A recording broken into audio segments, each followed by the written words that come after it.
Bismillahirrahmanirrahim. Assalamualaikum warahmatullahi taala wabarakatuh. Salam sejahtera dan selamat tengah hari kepada seluruh rakyat Malaysia. Bersama dengan saya petang ini ialah Dr. Nur Hayati Rosli dan Dr. Hisham Shah. Kementerian Kesihatan Malaysia ingin memaklumkan bahawa terdapat 11 kes yang telah pulih pada jangkitan COVID-19 pada hari ini. Jumlah kumulatif kes yang telah pulih sepenuhnya daripada COVID-19 adalah sebanyak 8,713 kes, iaitu bersama dengan 96.4% daripada jumlah keseluruhan kes. Sehingga 6 Ogos 2020 jam 12 tengah hari, terdapat 15 kes baru yang telah dilaporkan. Ini menjadikan jumlah kes positif COVID-19 di Malaysia adalah sebanyak 9,038 kes. Oleh itu, jumlah kes aktif dengan keboleh jangkitan COVID-19 adalah sebanyak 200 kes dan mereka telah diasingkan dan diberi rawatan di hospital. Ingin dimaklumkan daripada 15 kes baru yang dilaporkan pada hari ini, 5 kes adalah kes import yang mendapat jangkitan di luar negara, melibatkan 3 warga negara Malaysia dan 2 bukan warga negara. 5 kes import tersebut adalah dari negara Filipina, iaitu 4 kes. 3 kes adalah warga negara dan 1 kes bukan warga negara di Sabah. Dan 1 kes daripada Afrika Selatan, iaitu seorang bukan warga negara yang pulang daripada Afrika Selatan. Daripada 10 kes penularan di dalam negara, 8 kes adalah di kalangan warga negara Malaysia dan 2 kes adalah di kalangan bukan warga negara. Perincian kes penularan COVID-19 dalam negara di kalangan warga negara Malaysia adalah seperti berikut. Di negeri Kedah, 6 kes daripada kluster PUI Siva Gangga seperti yang diperincikan di bawah nanti. Yang kedua ialah di Negeri Sembilan, 1 kes saringan di tempat kerja, dan di wilayah Persekutuan Labuan, 1 kes saringan di pintu masuk antarabangsa Labuan. Bagi kes jangkitan dalam negara di kalangan bukan warga negara pula adalah seperti berikut. Di Negeri Sembilan, 1 kes saringan tahanan yang merupakan pendatang asing tanpa izin, dan 1 di wilayah Persekutuan Kuala Lumpur, 1 kes saringan komuniti bersasar. Sehingga kini terdapat 2 kes positif COVID-19 sedang dirawat di unit rawatan rapi, dan di mana 1 kes memerlukan bantuan pernafasan. Adalah dimaklumkan bahawa tiada pertambahan kes kematian berkaitan dengan COVID-19 dilaporkan pada hari ini. Justru jumlah kumulatif kes kematian COVID-19 di Malaysia adalah kekal sebanyak 125 kes, iaitu bersama dengan 1.38 daripada jumlah keseluruhan kes. Perkembangan dan situasi terkini kluster PUI Siva Gangga. Sehingga 6 Ogos 2020 jam 12 tengah hari, seramai 2,351 individu telah disaring dalam kluster ini. Daripada jumlah tersebut, 30 kes dikesan positif COVID-19. 1,617 individu adalah negatif dan 704 individu masih menunggu keputusan, iaitu persampelan dijalankan pada 5 Ogos 2020. 6 kes baru telah dikesan pada kluster PUI Siva Gangga pada hari ini melalui aktif pengesanan, iaitu kes secara active case detection. 1 daripada 6 kes baru ialah iaitu kes 9,032 mempunyai kontak rapat kepada ahli keluarga beliau yang pernah mengunjungi kedai makan yang terbabit dalam kluster ini. Kes mula mengalami gejala saluran pernafasan pada 2 Ogos 2020 dan kemudian dia dikesan positif COVID-19 pada 5 Ogos 2020 dan telah dimasukkan ke Hospital Sultanah Bayah, Kedah. Ahli keluarga tersebut telah disaring untuk COVID-19 dan masih menunggu keputusan. 5 kes baru selebihnya pula terdiri daripada 1 kes keluarga, iaitu kes 9,033, kes 9,034, kes 9,035, kes 9,036 dan kes 9,037. Mereka mempunyai sejarah mengunjungi ke salah satu kawasan yang kini di bawah Perintah Kawalan Pergerakan diperketatkan secara pentadbiran di negeri Kedah. Mereka telah dimasukkan ke Hospital Sultanah Bahiyah Kedah untuk rawatan. Punca jangkitan dalam keluarga tersebut adalah masih di dalam siasatan. Ke-6 kes ini merupakan kes-kes generasi kedua dalam kluster PUI Siva Gangga. Pun begitu, saringan kontak rapat kes-kes positif ini dan aktif case detection masih dijalankan. Ingin dimaklumkan daripada siasatan yang telah dijalankan ke atas kes 9,023 daripada pooling, iaitu kes yang telah dilaporkan pada 5 Ogos 2020, seramai 15 kontak rapat telah pun dikenal pasti dan disaring. Punca jangkitan kes ini adalah masih dalam siasatan. Situasi terkini kluster ini akan dimaklumkan dari masa ke semasa kepada seorang ramai. Masyarakat diminta untuk menyemak terlebih dahulu kesahihan maklumat yang diterima sebelum mempercayai dan menyebarkan maklumat tersebut. Kementerian Kesihatan ingin menasihatkan orang ramai agar sentiasa berwaspada dan terus amalkan nasihat-nasihat yang diberikan oleh kementerian sebagai satu kebiasaan baru dalam kehidupan harian. Antara nasihat-nasihat tersebut adalah elakkan 3S ataupun 3C. Elakkan kawasan yang sesak, crowded places. Elakkan kawasan yang sempit, confined spaces. Dan elakkan sembang atau bertutur dengan jarak yang dekat. Amalkan 3W, iaitu kerap mencuci tangan dengan air dan sabun, wash. Memakai alat penutup muka iaitu face mask di tempat awam yang telah diwajibkan oleh pihak Majlis Keselamatan Negara mulai 1 Ogos 2020 atau jika bergejala. Dan WARN iaitu amaran daripada kementerian yang berkonsep kepada peringatan seperti elakkan bersalaman dan bersentuhan. Amalkan etika batuk dan bersin yang betul. Dapatkan rawatan segera jika bergejala. Duduk di rumah dan elakkan kunjung-mengunjung. Lakukan aktiviti disinfeksi dan pembersihan di kawasan yang kerap disentuh. Patuhilah kepada SOP sebagai norma baru, iaitu syarat-syarat yang ditetapkan di bawah Perintah Kawalan Pergerakan Pemulihan. O ialah orang berisiko tinggi seperti kanak-kanak, warga emas dan orang kurang upaya perlu dilindungi. Manakala individu tidak sihat dan bergejala, dikehendaki segera menjalani pemeriksaan kesihatan. P ialah penjarakan fizikal diamalkan pada setiap masa, iaitu sekurang-kurangnya 1 meter. Kementerian akan terus memantau perkembangan kejadian jangkitan dalam negara dan juga luar negara melalui maklumat yang diperolehi daripada pihak Pertubuhan Kesihatan Sedunia. Orang ramai akan sentiasa dimaklumkan sebarang perkembangan terkini dan kementerian akan memastikan langkah pencegahan dan kawalan dijalankan secara berterusan. Seterusnya dimaklumkan laporan saringan COVID-19 di 453 sekolah tahfiz dan madrasah sehingga 6 Ogos 2020. Jumlah pelajar, guru dan kaki tangan yang telah dikenal pasti ialah 24,447 individu.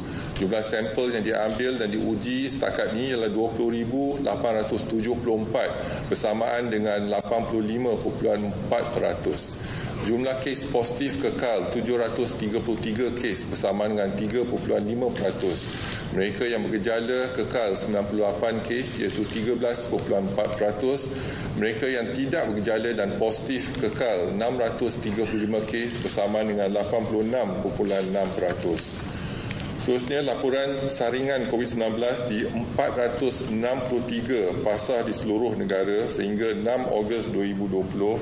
Jumlah peniaga, pekerja dan lain-lain yang dikenal pasti adalah 46,669 individu. Jumlah sampel diambil dan diuji ialah 36,835 individu bersama dengan 78.9%. Jumlah kes positif kekal 287 kes bersama dengan 0.8%. Mereka yang bergejala kekal 38 kes bersama dengan 13.2%. Mereka yang positif dan tidak bergejala kekal 249 kes bersama dengan 86.8%. Seterusnya dimaklumkan laporan saringan COVID-19 di 432 pusat jagaan warga emas di seluruh negara sehingga 6 Ogos 2020. Jumlah penghuni, penjaga dan kaki tangan yang telah dikenal pasti adalah 18,268 individu. Jumlah sampel diambil dan diuji setakat ini ialah 16,425 individu bersama dengan 89.9%. Jumlah kes yang positif kekal 47 kes bersama dengan 0.3%. Mereka yang bergejala kekal 11 kes iaitu 23.4%. Mereka yang positif dan tidak bergejala kekal 36 kes bersama dengan 76.6%. Dimaklumkan laporan kluster COVID-19 yang aktif di Malaysia sehingga 6 Ogos 2020 iaitu kluster PUI Siva Gangga di Kubang Pasu dan Padang Terap dan Kulim Kedah ada pertambahan 6 kes menjadikan jumlah keseluruhan kes setakat ini ialah 30 dan 23 kluster yang lain tiada pertambahan kes.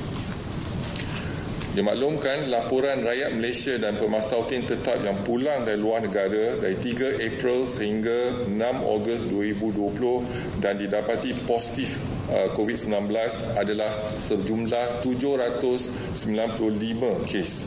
Pada hari ini ada pertambahan 5 kes iaitu seorang bukan warga negara yang pulang pada Afrika Selatan dan 1 bukan warga negara pulang pada Filipina dan 3 warga negara pulang pada Filipina. Dimaklumkan laporan jumlah kumulatif saringan dan ujian COVID-19 di kalangan warga asing setakat 6 Ogos 2020 adalah sejumlah 72,736 individu dan jumlah kes positif yang dikesan adalah 2,683 kes iaitu bersama dengan 3.69%. Daripada jumlah tersebut 48 kes masih dirawat dan diasingkan di hospital iaitu bersama dengan 1.79% dan tiada kes dirawat di ICU dan jumlah kes kematian kekal 6 kes bersama dengan 0.22%. Dimaklumkan laporan kluster depo tahanan imigresen iaitu depo tahanan imigresen Bukit Jalil kekal 1,162 kes yang telah disaring dan jumlah kes positif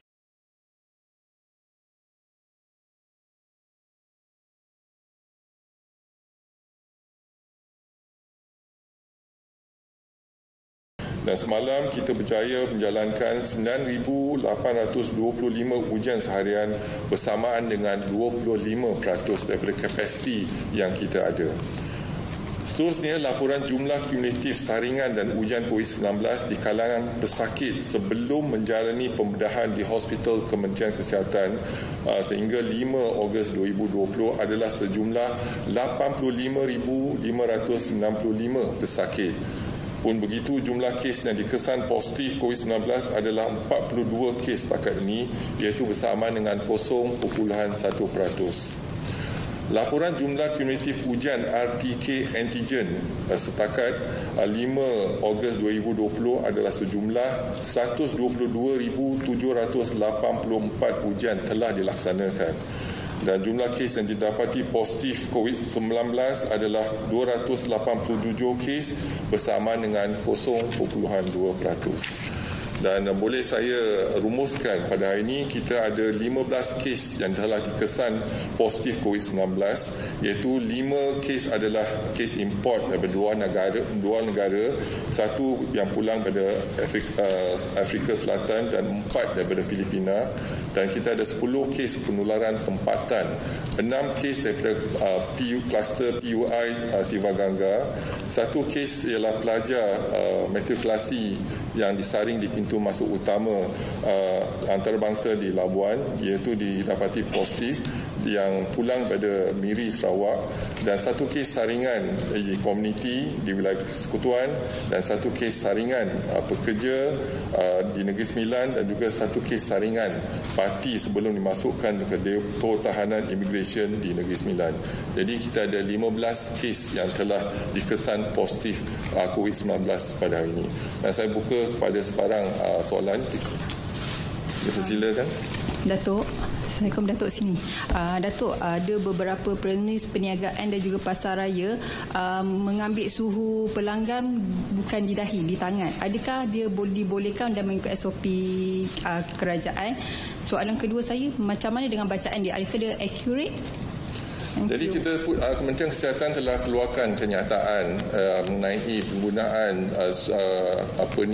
jangka suhu tersebut, dan yang kalau kita nak menggunakan jangka suhu tersebut kena patuh kepada peraturan ataupun yang telah disyorkan oleh penggunaan alat jangka suhu. Jadi ketepatan adalah menggunakan ialah disasarkan di dahi, iaitu dan kesan samping memang tidak dilaporkan, walaupun ada kebimbangan, tetapi tiada laporan yang mengatakan, iaitu tak ada data saintifik, bukti saintifik yang mengatakan boleh menyebabkan penyakit lain ataupun sebagainya. Menggunakan tempat lain, jadi ketepatan membaca suhu tersebut adalah diragui. Jadi kita tidak menasihatkan orang untuk menggunakan tangan dan sebagainya. Jadi yang untuk dapatkan ketepatan bacaan suhu, kita kena guna pada dahi.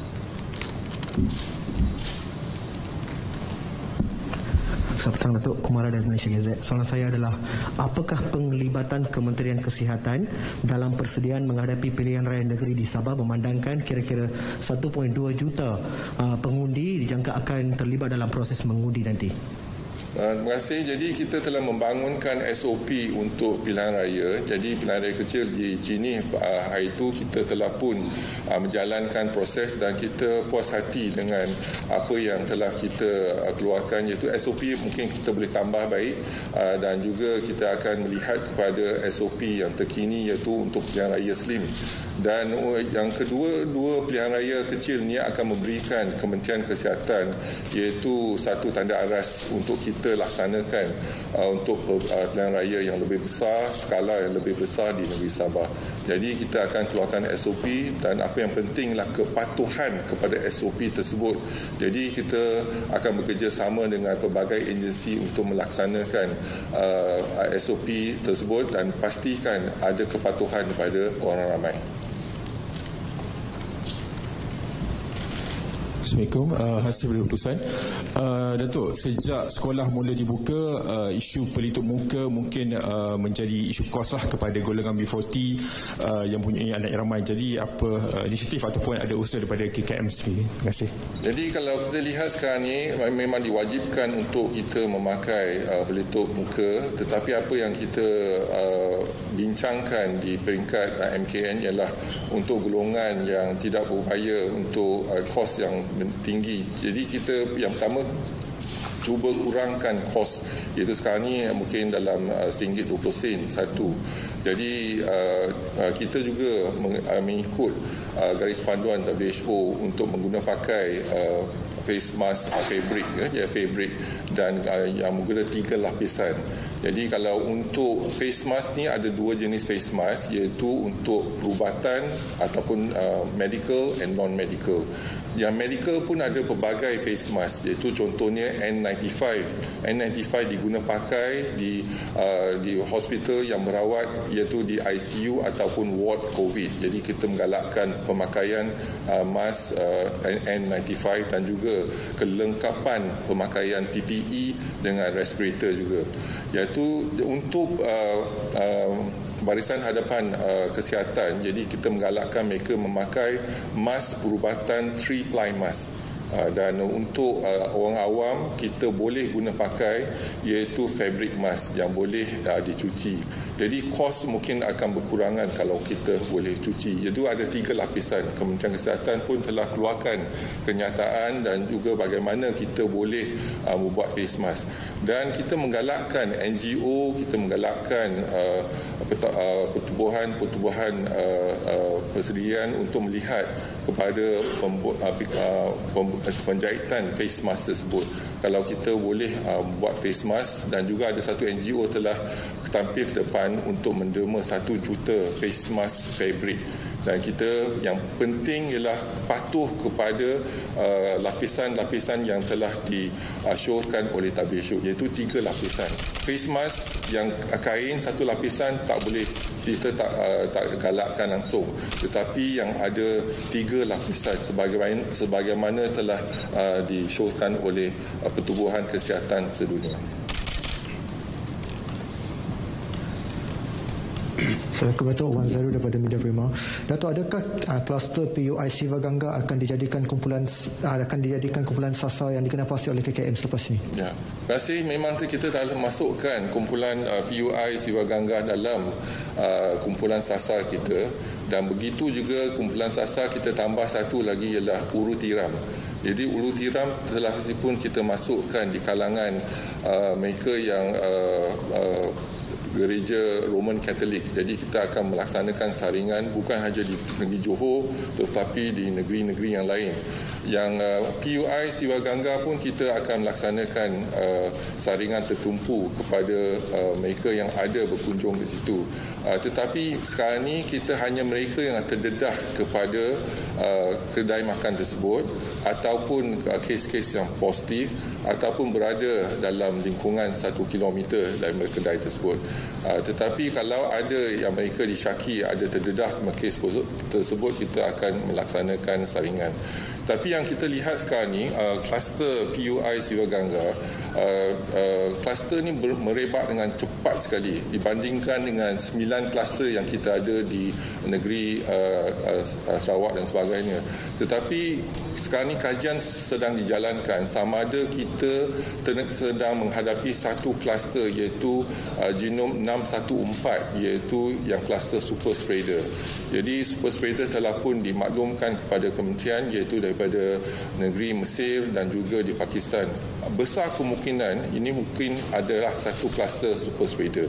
Tetapi kita kena laksanakan ujian teliti, kita akan puturkan virus tersebut di makmal dan melihat kepada genomic sequence virus tersebut yang dijangkiti di kluster Siva Gangga. Yang itu pertama. Dan yang kedua, kita lihat kepada perkembangan terkini. Pada 24 Julai kita dapati R0 ataupun RT kita mula dengan R0 3.55, lepas tu RT lah, lebih tepat lagi kita guna RT lah, T lah time. Itu pada 24 Julai ya, R0 kita, RT kita ialah 1.36. Jadi kebimbangan kementerian ialah bila RT mencecah 1.6. Kalau mencecah 1.6, kita akan mungkin akan menghadapi kes peningkatan secara mendadak. Tetapi alhamdulillah kita telah lihat terkawal, iaitu 2 hari lepas RT telah jatuh kepada 0.58 dan semalam ialah 0.78. Jadi maksud dia kita terkawal. Jadi kalau 100 orang dijangkiti, 37 akan menjangkiti 78 orang. Jadi semakin berkurangan. Jadi bila berkurangan maksudnya terkawal. Kalau RT ialah 1, jadi sejak 1 Ogos kita punya RT ialah 1. Berarti kalau 100 orang dijangkiti akan menjangkit 100 orang. Jadi tak ada pengurangan kes. Tetapi sekarang ni dah kurang pada 0.78 semalam. Jadi kemarin ialah 0.5. Mungkin sebab ada kluster PUI ni, jadi dia meningkat ke 0.78. Berarti kalau 100 orang dijangkiti positif akan menjangkiti 78 orang. Jadi kita harap dengan RT yang kurang bersatu, kita dapat kawal penularan jangkitan COVID-19 di Malaysia.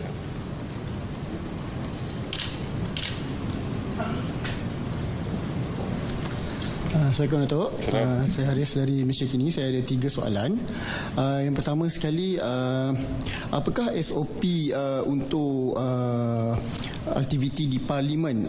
Adakah mereka ahli Parlimen dan juga mereka yang berada di Parlimen perlu adhere to social distancing dan juga pemakaian mask ketika bukan berada di dalam Dewan, seperti masa rehat dan waktu lunch dan sebagainya?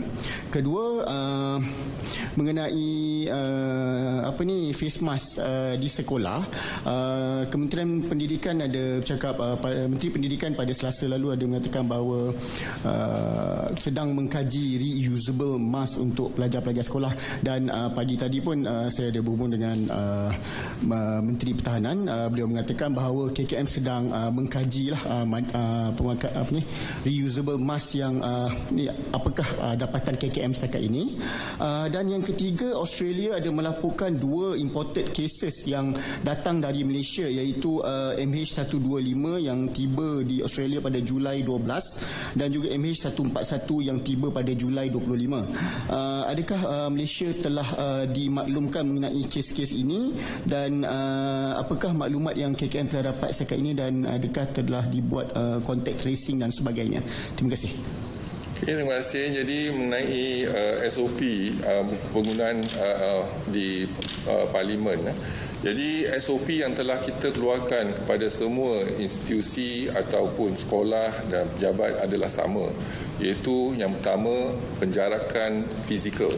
Jadi penjarakan fizikal maksudnya lebih pada 1 meter, sekurang-kurangnya penjarakan 1 meter. Penggunaan perkataan penjarakan sosial walaupun sosial kita tak bergaul actually. Jadi pergaulan tu ada, tetapi penjarakan tu kita tetapkan fizikal 1 meter, sekurang-kurangnya 1 meter. Dan kita menggalakkan mereka untuk pakai face mask dan mengamalkan penjarakan fizikal walaupun di Parlimen. Tetapi kalau tak boleh dalam masa pembahasan, contohnya mereka boleh membuka face mask untuk, macam saya sekarang ni dalam sidang media saya buka face mask, dan kita boleh pada ketika tu tidak perlu menggunakan face mask. Tetapi penjarakan tu kena diamalkan seelok-eloknya di setiap tempat, terutamanya tempat yang kalau kita rasa sesak, kita kena amalkan 1 meter dan menggunakan face mask dan kerap mencuci tangan. Itulah yang telah kita sasarkan dan juga kita pastikan diamalkan di semua institusi, pejabat dan sebagainya. Yang kedua, mengenai sekolah, ya, kita faham kalau kita nak melaksanakan satu perkara yang memakai face mask wajib, jadi kita kena lihat dari segi pelaksanaan. Jadi sekarang ni kita ada option, iaitu menggunakan fabric mask yang boleh dijahit, iaitu 3 lapisan. Dan kementerian telah bekerjasama dengan NGO dan juga badan-badan kerajaan untuk melihat bagaimana kita boleh membuat face mask, iaitu fabric mask, iaitu kalau kita boleh cuci, setiap pelajar diberikan contohnya 2 face mask, 1 boleh pakai, 1 cuci, dan kita boleh guna secara bergilir-gilir. Jadi ini adalah konsep. Kalau kita boleh mendapatkan cukup face mask fabric, dan mungkin itulah satu cara untuk kita menggalakkan semua rakyat Malaysia wajibkan mereka untuk memakai face mask. Dan yang ketiga, melihat kepada kes di Australia, pagi petang tadi saya baru teleconferencing dengan salah seorang rakan sejawat saya di Melbourne, dan saya dimaklumkan kes-kes yang jangkitan di seluruh Victoria adalah tertumpu kepada seorang, iaitu jangkitan kepada seorang saja, iaitu yang dibawa balik dan menjangkiti semua orang. Jadi bila mereka menjalankan kajian genomics tu, semua tertumpu kepada seorang jangkitan tu. Jadi merebak je penyakit virus ni kerana seorang.